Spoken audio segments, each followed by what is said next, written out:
How's it going, everybody? This is Beat the Bush. Today, I'm going to review the Frizzlife reverse osmosis tankless water filtration system. The PPC filter is a polypropylene carbon filter. It filters out things like sediment and the larger particles. Then it moves on to the reverse osmosis filter, where it removes all kinds of other smaller contaminants like heavy metals, and it also passes through a carbon filter to improve the taste. But after you do all this filtering, what's left is just water or very little of everything else. So then the taste might not be so good because it's just pure H2O. That's where the mineralizing filter comes in, the CMC one, where it adds in calcium, magnesium, and zinc. When you replace these filters, you replace the things that's in the inside. You don't replace the outer tube, so it can cost less. An important factor of any water filtration system is, does it really do what it says it would do? So that's where you have these third-party companies, not the same company as Frizzlife, and they submit these machines to those companies. I asked the company for their test report, and they did this testing through SGS. They submitted a product called the PD600.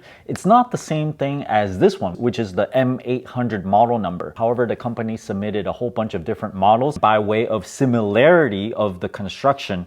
Then they can say this machine will also have that level of filtration. So when you look at the test results, what remains is a metric called milligrams per liter. How many milligrams of that substance is in per liter of water. You got nitrates 10 milligrams, fluoride 1.5 milligrams, etc. and etc. Including PFOS and PFOA, which is 0.00002 micrograms per liter. That's very, very little, and it looks like it doesn't test for calcium, magnesium, and zinc. It only tests for things that's bad for you. So this machine has an electronic TDS readout. By the way, I gotta remove this little sticker here.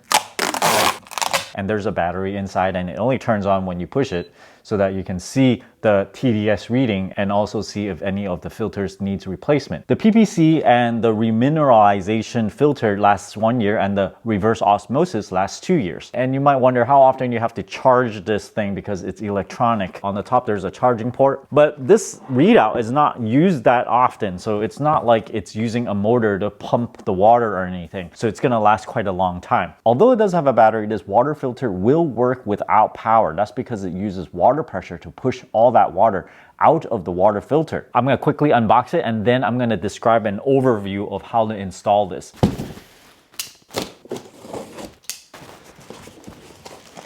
Owner's manual, installation diagram, quick install guide, a page with their other products, filter replacement guide, a drilling template.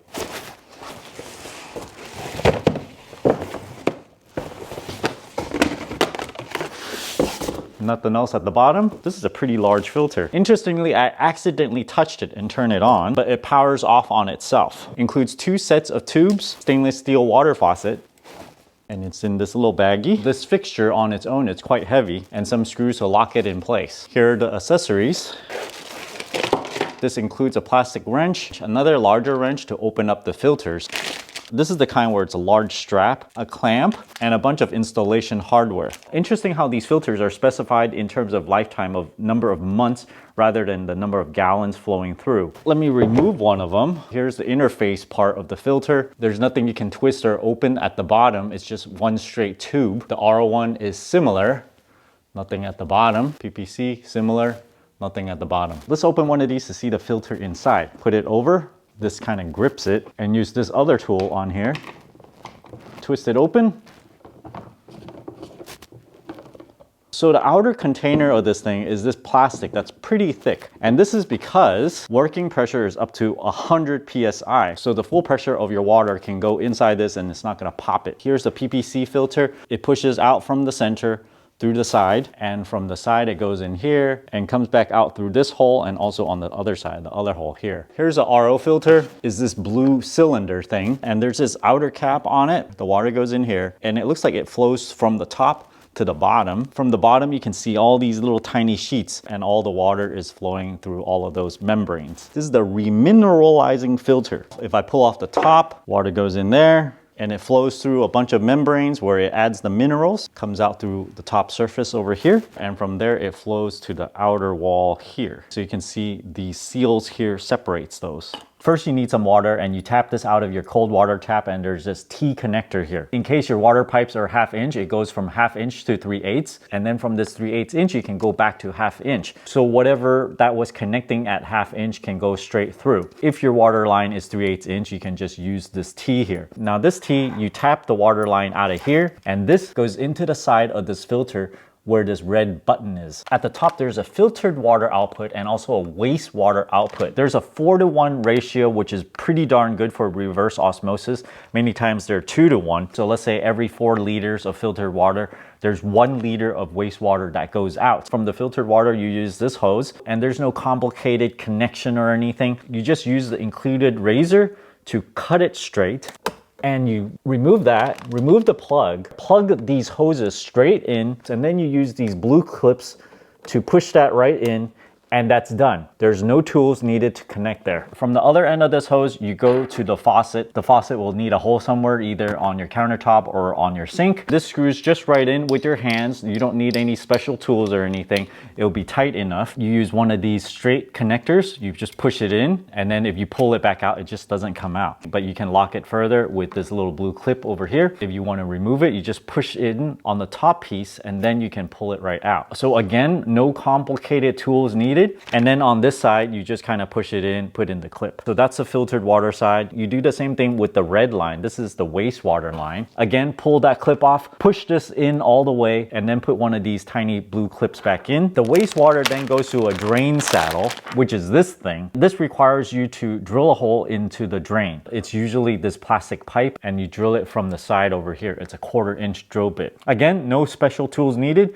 You push this right in through the hole, put a clip there, and it's secure. If you want to connect the filtered water to the fridge, they do sell a connection kit where it has like a little thing where it taps off, and then you can connect it to the fridge water with an on-off switch. There are other ways to do it, but today I'm just gonna go straight out into this faucet here. Compared to other filters I've had before, this is kind of tall. This thing is about 19.5 from the bottom to the top here, but you'll need a little bit more room for the hoses to come out of the top. 15 inches wide to the tip of this connector. You probably need about 3 inches more. And then for depth, you only need 5 inches. There's nothing that sticks out front and back, so you really only need 5 inches. Let's look at the back here. 2 screw holes for you to hang it inside. Let's get to installing it now. I've decided to put it on the right side here because this inlet nozzle is on the left, and this will make it closer to the water outlet from the wall. Put it in here.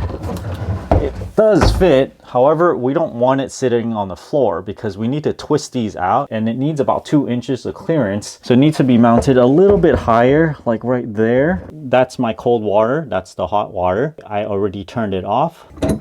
Gotta remove that. Wrap some of this around here and here. It comes with 2 rubber grommets. My water line here has a rubber grommet, so we don't need that to connect up here. This is the water inlet for the water filter. If you look inside there, there's also a rubber grommet, so we don't need one for here. But this connector at the bottom does need one, so we gotta put that in there. Attach the T connector there.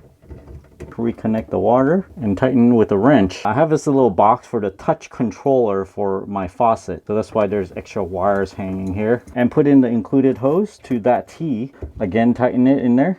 You need these holes to be at least 20.25 inch from the floor to make enough room for the filters to be removed later on. I've made mine around 21 inches, just give it a little bit more room. You need it to be about 2.5 inches from this edge, and I gave it just exactly that. Make sure things are level. So we're ready to drill now. Now attach the screws. You can double check it fits.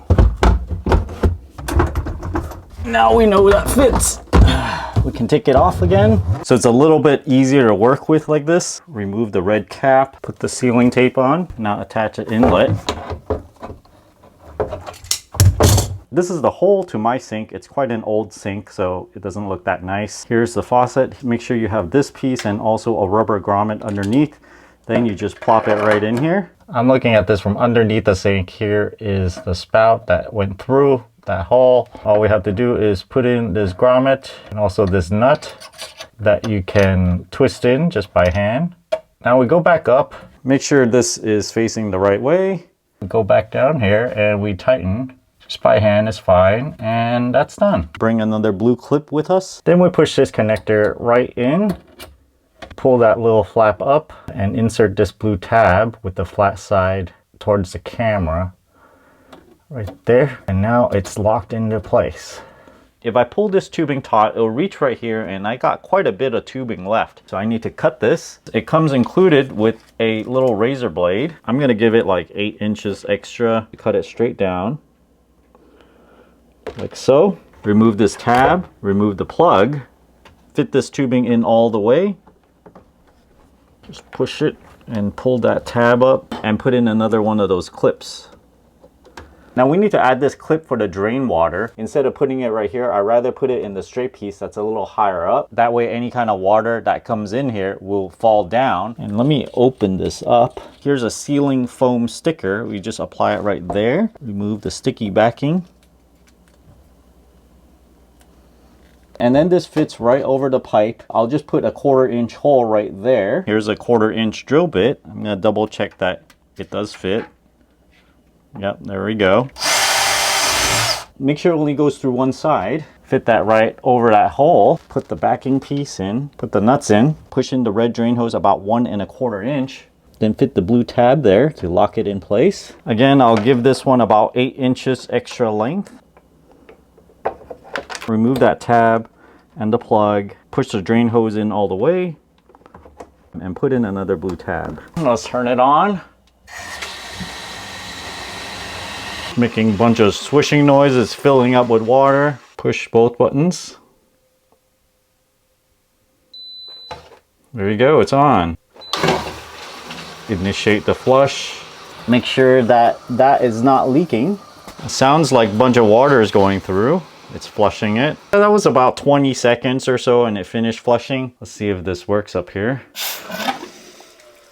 This is the initial water that comes out. You gotta run it for 20 minutes before it's ready. So I'll let this do its thing. While it is flushing, I will just kind of put this on those screw holes.